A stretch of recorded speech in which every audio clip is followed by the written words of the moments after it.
And it's my great pleasure to introduce Selim, because Selim is my classmate at Middle East Technical University Electrical Engineering Department. We were even in the same section. I remember Selim very well. Also in high school. Also in high school. So we have many memories. But let me introduce him for the ones who have not met Selim before. Professor Selim Aksoy received BS degree from Middle East Technical University in 1996 and MS and PhD degrees from University of Washington, Seattle in 1998 and 2001 respectively. He has been with the Computer Engineering Department of Bilkent University since 2004, and his research interests include computer vision, pattern recognition, machine learning with applications to remote sensing and medical imaging. He has received several awards, including Mustafa Parlar Foundation Award in 2006, Bagep Young Scientist Award in 2016, Gebib Award in 2015, and so many others. So we can start at any time you want. Thanks for the introduction and thanks for coming. It's nice to be back here. I come a lot for thesis committees, but we don't have much time to interact usually. So today I'll talk about our research on vehicle supervised learning. Like Chantal said, my interests in computer vision, machine learning, pattern recognition, and we are particularly interested in interesting learning scenarios, learning problems. And I'll show some applications on medical imaging and remote sensing domains. And surprisingly, many problems can be common. I mean, the remote sensing stuff, the pictures were taken from like several hundred kilometers from space. Medical imaging, we are working biopsy taken from microscope. We have cells in one images, we have trees, buildings in other images, but the problems can be quite common. So I'll introduce some, I'll give a high-level introduction of these problems. So I'll have two parts. The first part will be on image classification for breast histopathology, and the second part will be on fine-grained object recognition in remote sensing imagery. So we are interested in cancer. So this is usually done by pathologists. So the radiologists find some problems in, for example, mammograms, and they decide to take some biopsy. These biopsies are looked under the microscope by pathologists, and whatever they decide, the oncologist makes some planning for the treatment. So this decision made by the pathologist is quite important. However, different things affect this, the quality of this diagnosis. For example, the staining of the biopsy, in other words, the artificial dyes they put to paint the slide. But the most importantly, the intra and inter-observer variations can affect the diagnosis a lot. In other words, one pathologist can say something, another pathologist can say something else, and depending on this, we may go to different paths for treatment. These disagreements can lead to very significant differences, ranging from sending the patient home versus doing some kind of hormonal therapy, some chemotherapy, radiation therapy, and even some kind of operation. So there's a lot of variation among the treatments as well. Unlike radiology, which has been digital for quite some long time, and if you go to hospital, your X-ray, your MRI, your CT are all in digital form. But in pathology, the traditional form is still by looking under the microscope. But there's still some new technologies coming into clinical practice. We have whole slide scanners that create very high resolution digital pictures of these biopsy slides. And together with these also digital image analysis systems have also gained a lot of interest. And we have two main goals here. One is to relieve the workload of the pathologists by helping them filter out obviously clear cases or obviously sick cases, so that given in the morning they have so many cases to look at, if we can sort these out and say, don't forget to look at this detail in this image, or so if we can give them some guidelines and help them plan their time effectively, that will be one of the main benefits of these systems. Another one is to provide some objective quantification about the slide content, such as counting some cells, highlighting some artifacts in these structures, so that hopefully we can produce some repeatable and consistent and objective measures about the contents of these slides. That's the second motivation. Coming back to breast cancer, there are many different kinds of cancer. Breast cancer is studied a lot, both in the pathology domain and also in the machine learning and computer vision domains, because it's quite common. It's first in the incidence rate and second in the mortality rates among many different types of cancer. And so what we are interested in this milk channel. So these are the lobules that produce the milk in the breast, and these are the channels called the ducts that the milk flows to the nipple. So we are interested in ductal carcinoma, which occurs inside these ducts. So that's what we are trying to model. And if you look at these structures, I scanned this from a pathology book. The ducts look something like this. They are really like tube. So just like the tube that you use to drink your Coke. So the inside is empty. We have the epithelial cells around. And if you cut like this, we see a white empty region with one or two layers of epithelial cells. There is some blood inside this, but normally this is empty, and these are the epithelial cells that form the wall of the duct. So normally, for a normal duct, we have, like I said, one or two lines, two layers of cells. When there is cancer or some precursor for cancer, these cells divide unevenly, so they form some unnatural structures. For example, they can reproduce more. So we get some maybe thicker layers, but some of them can be considered normal, so this is still considered normal. But sometime later maybe they form some kind of bridges like these, and even a lot of groupings like these. This is still duct, and this is called ductal carcinoma in situ, meaning there's cancer, but still it's inside the duct. And in the extreme case, these ducts kind of explode and cancer cells go everywhere. So this is invasive cancer. We don't have any duct structure, the whole tissue is covered by cancer. This is like the rough way of differentiating different stages. And another problem is like there is no really one pipeline that goes from one to the other. There can be, there is no really continuous progress, and these like transitions are not known exactly. And the important thing is, especially around here, where there's also the most amount of confusion among the pathologists, the treatments change a lot. So if you see a patient here, typically you do some operation, get the breast out. If you see something here or here, you send the patient home and say maybe come back 1 year later and we can check again. But if you make a decision here, maybe you go for like hormonal therapy or radiation therapy or chemotherapy. But if you see something here, maybe you say, okay, let's check again 3 months later or 6 months later. But if you make a mistake in the diagnosis, you may go very different paths and you may lose the opportunity for early treatments. And pathologists very often agree, for these, but there's a lot of disagreement around here as well. That's where we try to help the most. That's the focus of our research. And the whole slides look something like this. This is a breast biopsy slide on the glass. This is scanned by scanners like these. They scan them in some kind of pyramid form, and there's a lot of detail.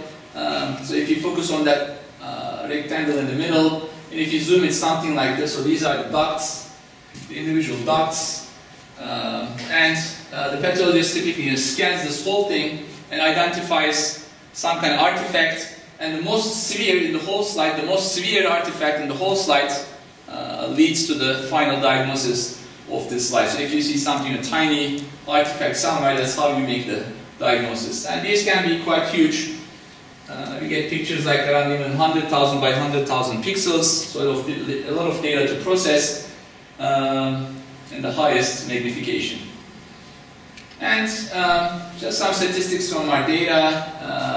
Like I said, the image size can be in the order of billions. The file size can be quite many gigabytes. And these slides provide two new challenges. One is the need for simultaneous localization and classification of malignant areas. So you want to find where the artifact is, and you want to give a name to that artifact. And different parts of the tissue can have different levels of diagnostic relevance. So you want to identify everything and you want to find the most severe one.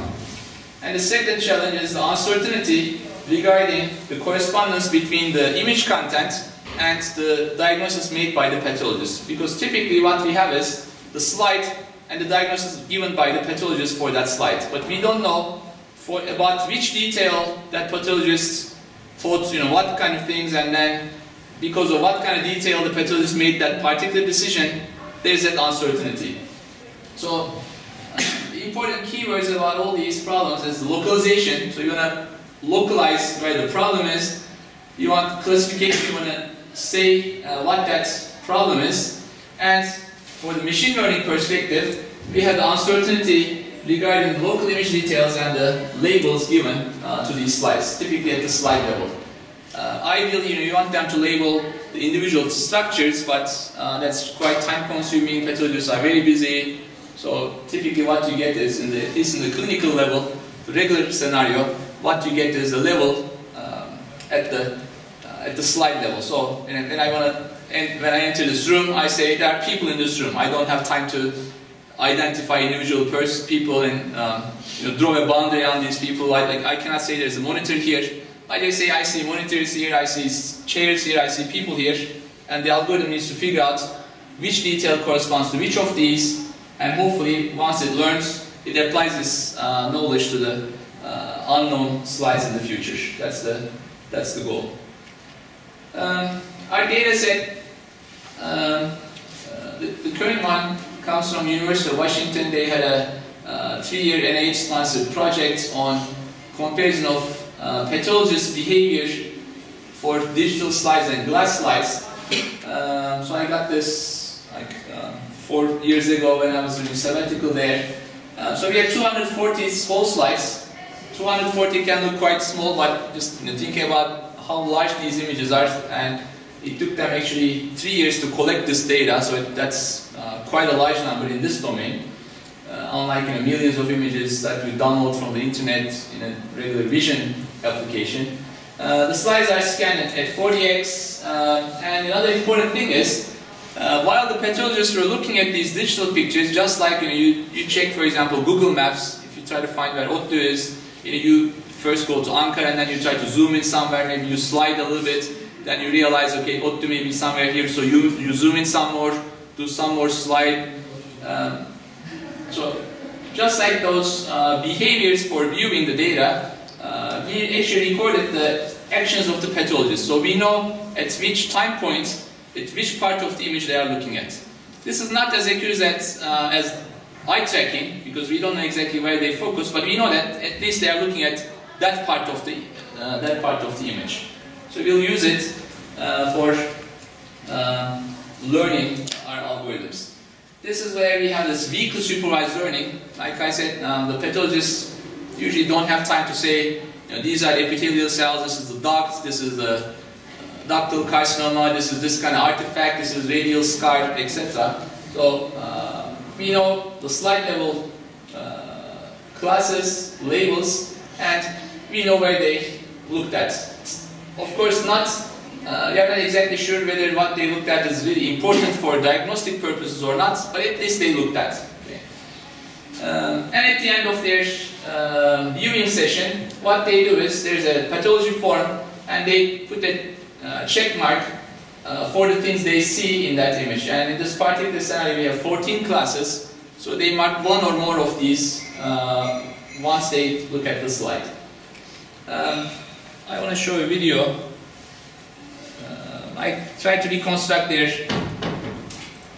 viewing behavior from these records. So they just scan like this, they zoom in, look at this detail, they zoom out, slide some more, and then so they zoom in again, they spend some time, they zoom out, slide again, look in, so they zoomed out completely and zoomed into a different part of the image. So they view like this. This is what we have. And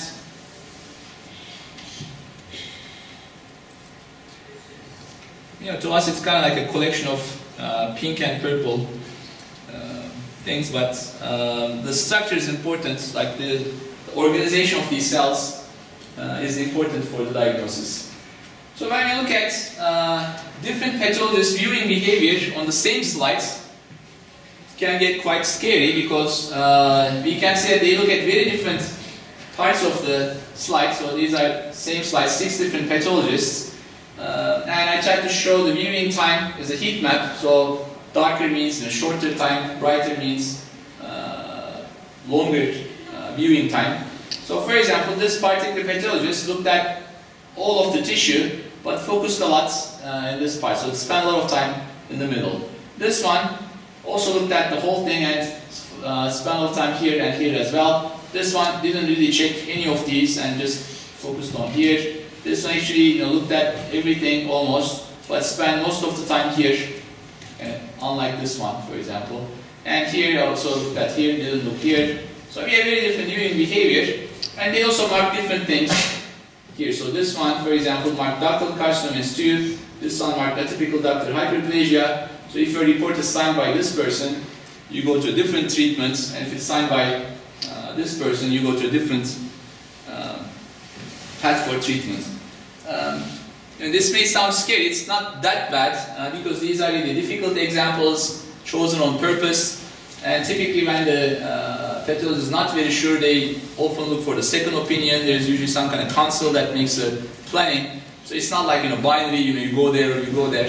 So hopefully it's not that scary. But there's a lot of disagreement among the labelings of the pathologists. So you can see there are many different marks made by different pathologists on the same slide. Even the same pathologist, they showed it the same slide to the same pathologist 6 months later, they got different diagnosis there as well. So even within observer, between observers, agreements are quite common, especially for the difficult cases like these.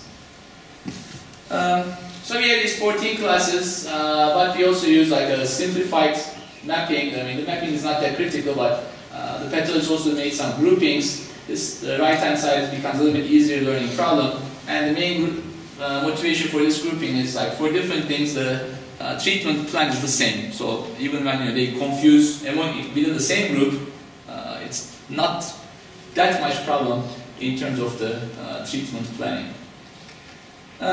So the overall methodology consists of 3 steps. The first one is to get the whole slide and identify the regions of interest, just like the pathologists are doing. So you want to figure out which parts of the slide are important, are relevant for diagnostic purposes. We call it ROI detection, region of interest detection. Then we have another step for modeling the contents of these ROIs in terms of some kind of feature extraction. And the final step is the classification, both at the ROI level and also at the slide level. So you want to come up with a list of classes that appear that may occur in this slide. So I'll show you some examples from each step. In terms of the ROI detection, our initial work looked at this viewing behavior. So what we did was, we tried to identify some actions in this viewing behavior. So for example, sometimes, I'll show you an example. So this is the view log. So the x-axis is the sample, the time point that we record, the screen coordinate where that corresponds to the coordinates of the monitor in the whole slide. The red ones represent the zoom level. So this means this person zoomed in and then zoomed out. So here it's constant zoom, another zoom in, zoom out, another zoom in, zoom out. This is constant zoom. So we call these zoom peaks, and we think that they may be relevant areas.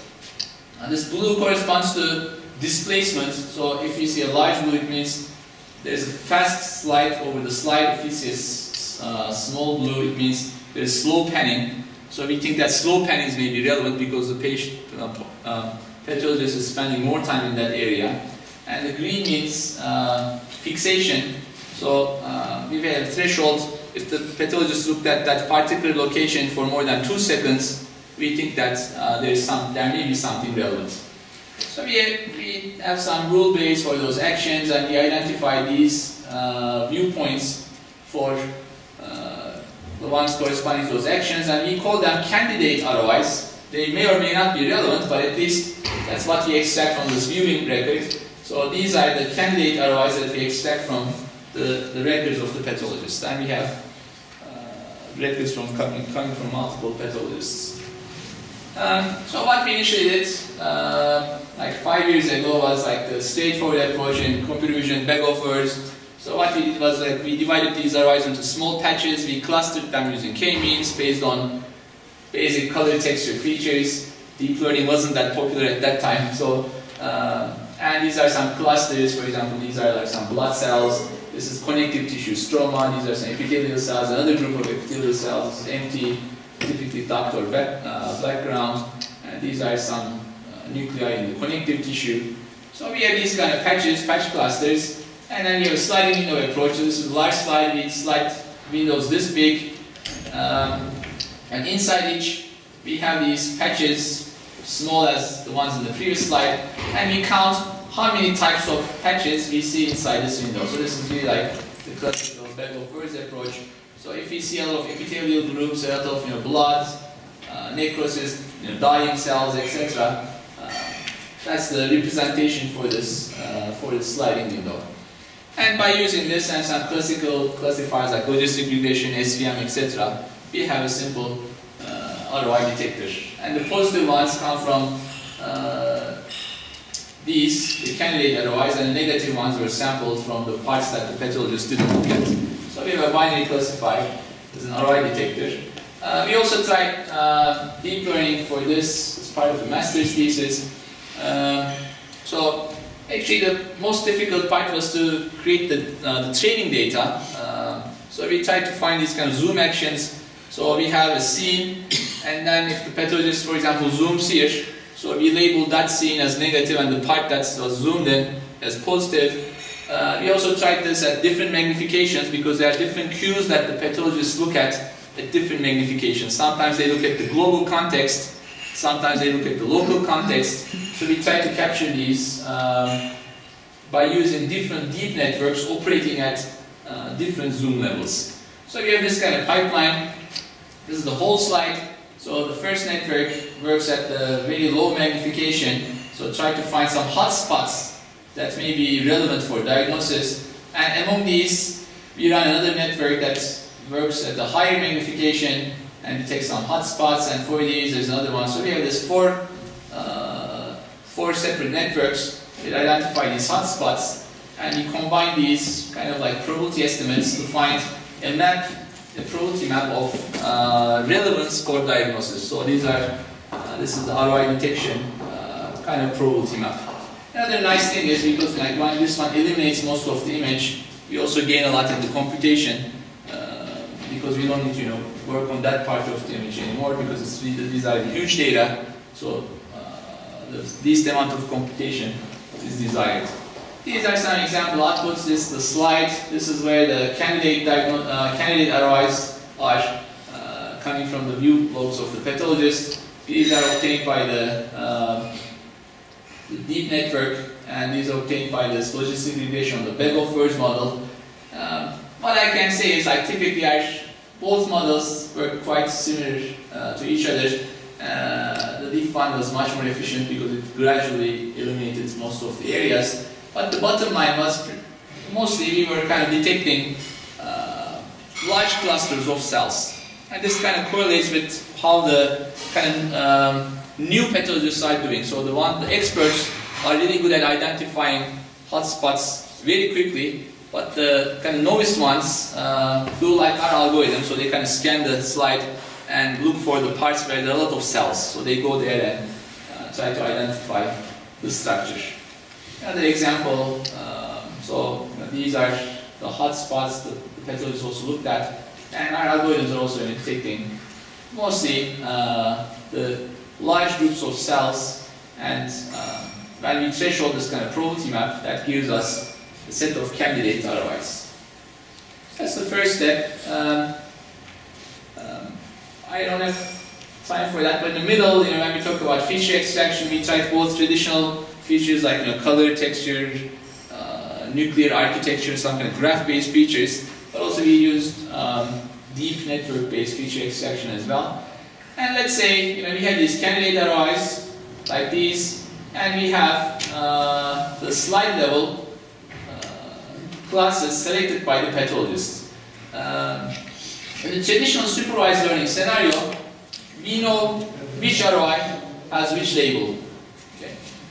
This is also most of the papers are working on. So these are carefully selected, manually cut by the pathologists and manually labeled like this. But in a real scenario, what we have is this set, and this set, we don't know which one corresponds to the other one.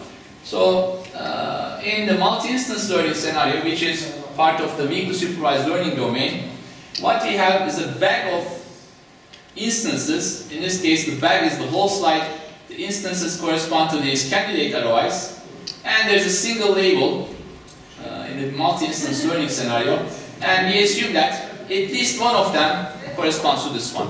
And if it's a negative bag for this label, it means none of them corresponds to this one. In our scenario, we have the bag, but we also have multiple things that the pathologist may mark. So this is called multi-instance, multi-label learning.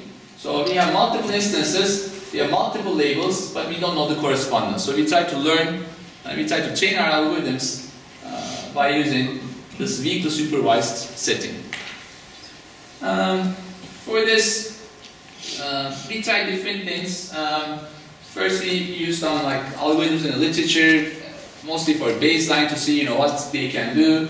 A recent thesis actually that was defended earlier this week worked on a hidden conditional random field, more like probabilistic model that tries to estimate both the ROI level labels and the slide level labels. And the accuracy is around like this. So this is average precision, which is evaluation criteria, common criteria for weakly supervised learning. So for 5 classes, different algorithms are in this range, and in the 14 class classification, we are in this range. These are not as high as 98% like accuracy in the papers, in other papers, but like I said, they mostly work on the parts that are manually cut, where there's no ambiguity about the class label. Here we are trying to both learn and classify the regions that are quite uncertain. Just some examples. These are the whole slides. These are the parts identified as the most representative regions for diagnosis of that slide. So different colors correspond to different classes. So this is atypical ductal hyperplasia. There's something atypical here, but may or may not be a precursor to cancer. This DCAS means ductal carcinoma in stew. It means there is local cancer, and this invasive means there's cancer all around the slide. So this one, for example, most of these regions are labeled as yellow, which is ADH, and which is also the correct diagnosis. So this is the labeling given by our algorithm on this slide. This is another example. Most of these are labeled as, these are like typically benign. This is ADH, and this was correctly localized as DCAS, ductal carcinoma in stew. So we get about, like I said, 70 to 80% accuracy at most with this much data in a weakly supervised setting. I was in a medical imaging conference a few weeks ago, and there was a keynote talk by someone from a very large cancer research center in New York. They said they labeled 12,000 slides for supervised learning like this, so that's a lot of data. There's really different scale. Actually, the keynote for the same conference last year was from Google Pathology. Google is working on pathology, and they also talk about like thousands of slides, several thousand GPUs, algorithms trained on several weeks on several thousand GPUs. So they also talk about a very different scale. But the more data, of course, the better you can do. But weakly supervised learning is the actual setting in clinical practice. We also did deep learning for this ROI classification. So we cut some small patches. We trained a deep network that learns to classify these patches. Again, because of the uncertainty for the local patches and the diagnosis, this can get quite noisy. So this network itself is not very successful. So I can show a result. It can be quite noisy. But if we combine it, if we fuse it with the confidence for ROI detection. In other words, the other networks think that these parts are diagnostically relevant for the diagnosis, and if you combine the outputs of these set of networks and this network, then we can localize much better, and we can get higher accuracy at the slide level. Again, this is also about, best is about 55%. But compared with other methods, they are also like around 30–40%. So 55 in a 5-class classification is considered quite well.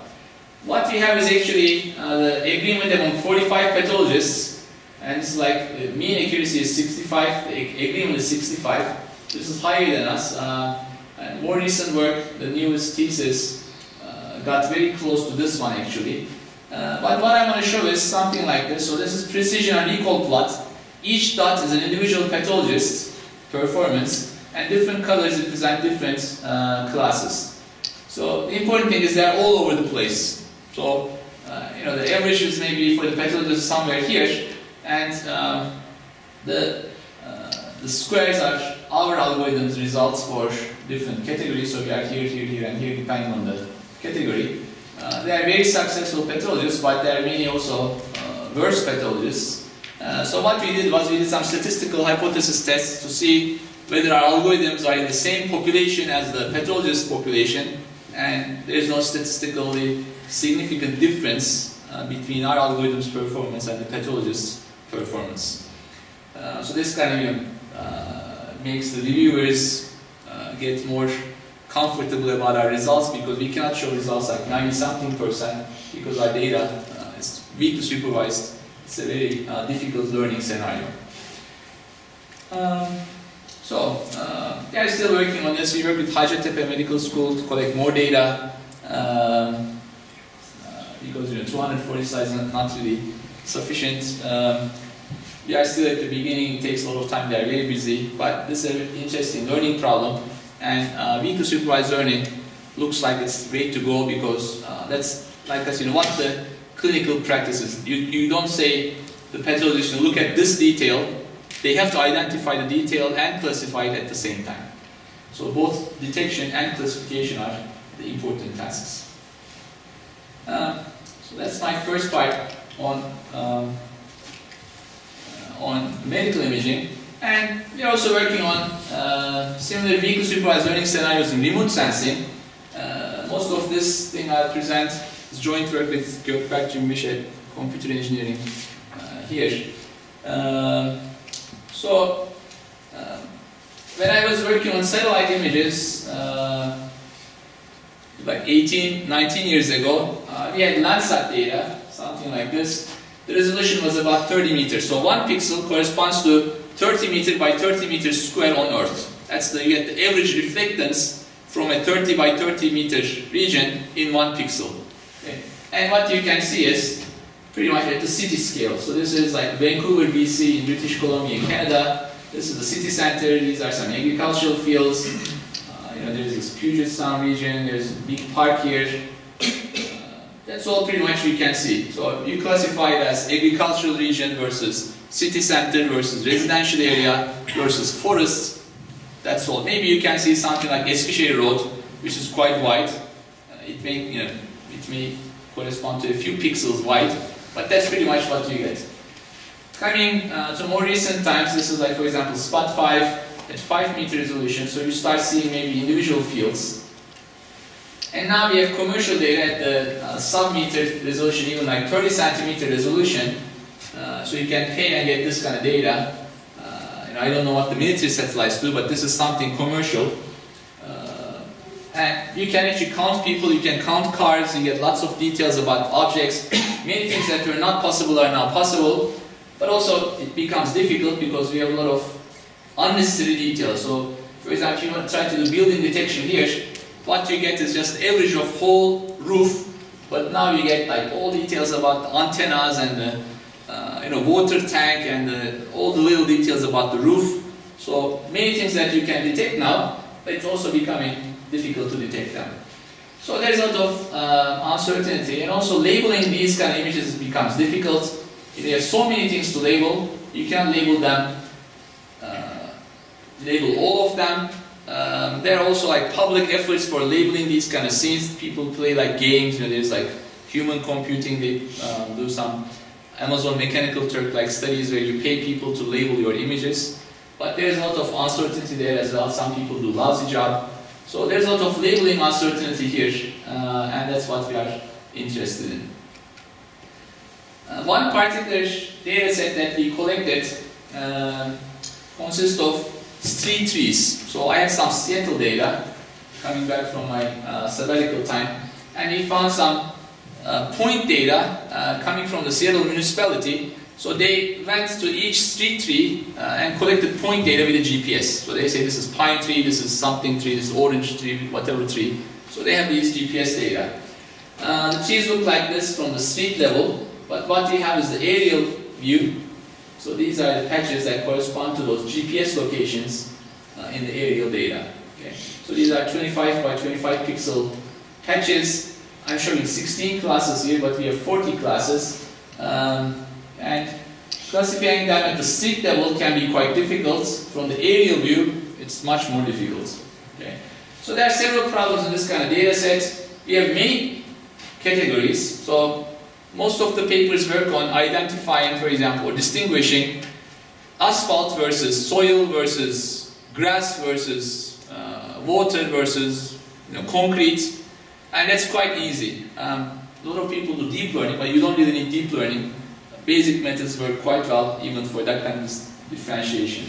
But if you try to do fine-grained object recognition, meaning we have one type of object and we are interested in subcategories. So not just saying this is vehicle, but you want to say what type of vehicle, or not just saying this is tree, but what type of tree. Now the problem is the between class variance gets lower. Asphalt versus water can be quite different, but one type of tree for another type of tree, they are already very similar. Another important problem is the small sample size. We don't have many examples for many of these classes, so there's a lot of class imbalance. Some trees are quite common, but some are very rare. So we have only maybe 10, 50 of them, and you may have thousands of examples for some of them. Acquisition cost for collecting these labels is quite difficult, and overall the labeling is also quite difficult for domain experts. And we also worked on zero-shot learning. It's the most extreme case, and we are trying to classify the trees we never saw before. Okay. We have no example. What we try to do is build a model from the things that we see. Later, we try to relate the things that we don't see to them, and indirectly do classification. Of course, you cannot do that relation by using image data because we don't have examples. But we try to make that relation from auxiliary sources of data. At the end, we had actually 3 data sources. So we had aerial data at 1 foot spatial resolution. So 1 pixel is 1 foot by 1 foot, like 30 centimeter by 30 centimeter. We have satellite data. It's 1 pixel is 2 meter by 2 meter. This is quite bad, consider this one. But the nice thing about this one is this is only RGB. This has 8 bands, so we have near infrared and some other infrared bands that actually ended up helping a lot for identifying different types of trees. We also have LiDAR, this is laser data, and we have digital surface model, which is the height information obtained from the point clouds coming back from laser. So you send the laser point, you measure the time of arrival, so that time is converted to height information. So we have also at almost 1 meter spatial resolution. So we have 40 classes. The names are not that critical, but the important thing is like we divided them into groups. We use this group to learn our models. So we call them as scene classes. We separate some small part for validation. So we use it to tune the algorithm parameters. And we have these 16 classes that are not seen by the algorithm. These are the unseen classes, and we try to make classification about them by using what we learned here. So how do we form this relation? We want to do knowledge transfer between seen and unseen classes. And so we have this kind of model. This is quite typical in computer vision. So this is like a bilinear form. So we have a vector that represents the class knowledge. So what you know about that particular type of tree. And we have this vector that represents the image data. And this is a matrix that forms the relation between the image data and the class information. So the first one is called image embedding, and this one is called class embedding. And this is what we try to learn. Okay. And we try to learn it by using the scene data. So this is like image pixel data, and some features extracted from the image data, so like this one. And in terms of the class information, we use different sources. So I will show you examples in the coming slide. We look at the characteristics of the trees, their heights, their leaf type, whether they like humidity, whatever those kind of things, whether they have fruits or not. We have data trained on Wikipedia pages, so you can make a query on the type name of the tree. You get the Wikipedia page, and you extract some features from that Wikipedia page for that tree, and you have the Wikipedia page for the class that you know but you haven't seen any image examples. So you try to relate those two classes by using, for example, Wikipedia data. So I'll show you examples here. Let's first talk about this one. So we have this bilinear form, and we convert it to the posterior probability. So given the image, this tells us the probability that that image belongs to this class.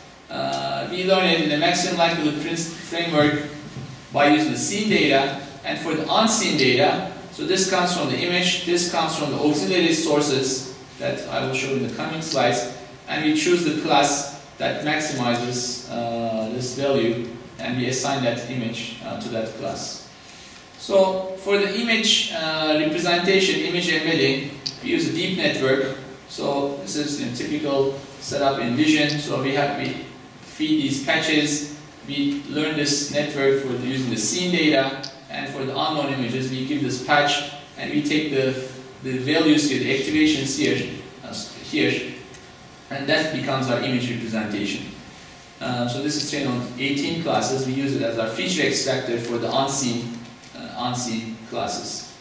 In terms of the class embeddings, we use attributes. So these are manually constructed. We found some tree databases and we collected these, like the height, the spread, crown, texture, leaf shape, leaf variation, color, fruit shape, etc. So the assumption here is like if we have classes that have similar attributes, hopefully they will also look similar in the image domain. We don't have examples for them, but hopefully we can relate them to the scene classes by making some relations, by learning some relations in the attribute domain. Like I said, we have this word-to-vec approach for converting text data into feature vectors. So this was trained on Wikipedia articles based on the names of the trees. This gives us another vector for the class embedding. And the last vector comes from converting this tree, which comes from the taxonomy. So it's like in animals, like tigers, lions, these are cats, and then cats are herbivores, herbivores are animals, mammals. We have this kind of hierarchy for trees. These are some Latin names, and these trees are converted to vectors, and that also becomes a representation for each type of tree. So given these class representations and given the image representations, we learned that matrix, which is the compatibility matrix, and then when a new one comes, we have these. Okay, for each class, for the unseen class, we have the image data. We find the one, we choose the class that maximizes that compatibility between the image data and the class data. We tried like combinations of different data sources. The highest accuracy we got them use all of them was 14.3. So that's quite low. But the important thing is we haven't seen any example. So the random guess is like 1/16. So 1/16 versus 14% can be quite high. So this is an interesting scenario. And we did also some other tests. So what I want to show here is this plot. This is the number of instances, and this is normalized accuracy. So we said, when can we do better if we start collecting some data about these unseen classes? So without seeing anything, we have this accuracy, which is the green one, 14.3. If you use supervised learning by collecting some data with this many samples, we are worse than that. And here, for example, when we go around here, we start doing as well as the zero-shot learning scenario. So it means we have to collect at least like 256 samples to reach the performance of the classifier that was trained in the zero-shot setting. And the significance of this is, like, if you look at the scene, this is Seattle. To fit it, I rotated it, so left is actually north. This is the city center. Different colors represent different types of trees, and some are distributed quite a lot. So to collect, for example, 256 samples for one particular type of tree, you have to travel a lot for many days. It's a lot of gas, lots of budget. So that kind of data collection may not be possible. So it's much different problem compared to asphalt versus tree versus concrete. Just to find enough number of samples for these specific types, especially for rare types, that's an interesting learning problem. So here, the weekly supervised learning setup was based on the things that we have seen and things that we haven't seen. And in the rest, I will show you an extension of this. Actually, so far I talked about 3 different sources: the aerial data, the satellite data, which is 8-band but lower resolution, and the height data, the laser data. For the examples, for the results I've shown, we used only the aerial data initially. Then we acquired the other 2, and we next work on multi-source fine-grained classification. So now we have 3 different sources, and so we have instance coming from each sources, and you're gonna make a decision based on this multi-source information. But now we have another type of uncertainty. So this is the aerial data. This has the highest resolution, and at the center we have the GPS location coming from the point ground truth data obtained from the municipality, and this is the patch around that point. This is the satellite data, which is lower resolution but 8-band. I'm showing only the RGB bands here. And this is the height information, so the brighter means taller. The uncertainty we have here is the registration problem. These are data acquired at different times, maybe even different years. So there's uncertainty in the GPS, and there's uncertainty in the registration of geo-registration of these satellites or these sources, because unfortunately Earth is not flat, right? So that makes our life difficult. So the thing is, for example, if I take a picture here, I actually see this microphone here. Okay. But if I take a picture from here, I actually see this microphone here. So no problem, for example, for roads, the things on the ground, but for higher things we have this parallax problem. And taking this image and fitting it onto the surface of the Earth needs some approximations, needs some algorithms, and there's always some uncertainty there. They make their assumptions, they have their errors. So even when we have like a few pixel registration problem, then for small objects like trees, it can be quite off. So the GPS may say there's the tree here, but in that image, the tree may be there. So what we know is it's somewhere around. So we use a larger window, so we assume that it's somewhere there, but not exactly in the middle. And similarly, here we assume it's somewhere there, but it's not exactly in the middle because of this registration uncertainty. So what we did was like our master students spent a lot of time making sure that the trees are correct there, but we couldn't verify these, so we have uncertainty between these pairs. So what we did was we have these proposals, kind of like ROI proposals in the medical domain. These are like proposal regions that may contain trees in this larger window. And what we try to learn is an attention model. We are trying to learn the compatibility of this window to each of these candidate windows. So we have this attention map. Higher means it's probably more relevant to this one. So we try to learn the spatial attention model, and we have the feature representation coming from each candidate, and we combine these representations by using attention scores, and then we learn a multi-source classifier. Traditionally, what people do is, they don't assume any registration problem. It may be fine if you're talking about scenes like Eskişehir Road. If you're looking at objects like that, for example, even 1 meter, 2 meter registration, it doesn't matter if you are talking about like many meters of road, right? And if you take only the middle, if you just ignore the boundary, you are fine, you are completely fine. But here, the trees are already like 2-3 pixels. So if you talk about a few pixel error, you have to live with this registration uncertainty. In the traditional setup, we have multiple sources. We have each source, the feature extractor gives a vector. What people do is they append these vectors together. That's your multi-source representation. So you concatenate and you train a classifier.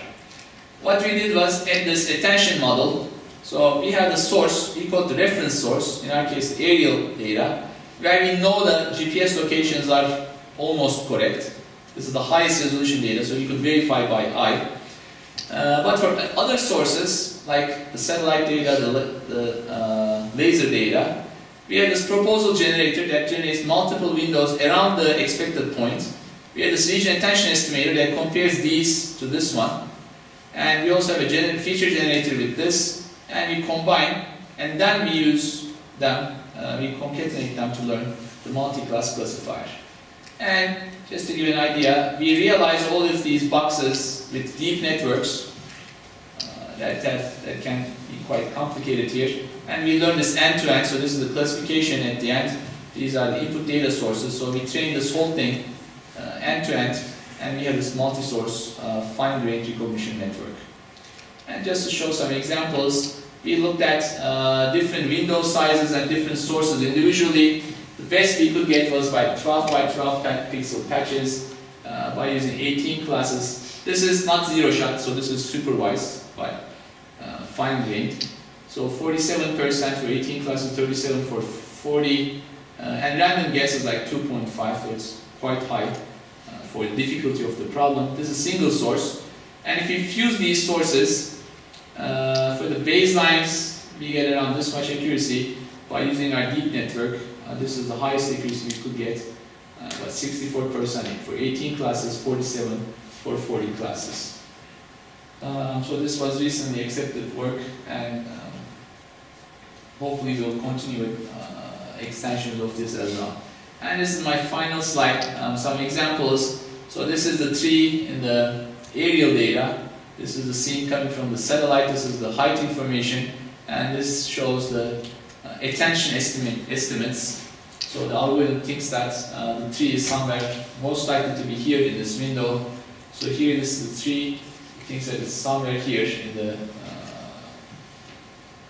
satellite data, and maybe somewhere here in the height laser data. So this is the tree in the aerial source, the reference source. It thinks that it's somewhere here in the multispectral data, also maybe here or here in the laser data. So we try to localize like this, and we use this to fuse the multi-source information and do fine-grained classification. Okay, and so like I said, we worked on zero-shot learning and fine-grained classification. We try to stay away from these mostly solved problems, at least for public data sets that are mostly solved, like asphalt versus concrete versus soil, because there's just a race of numbers. Someone does 99 point something%, someone tries something deeper and finds something better.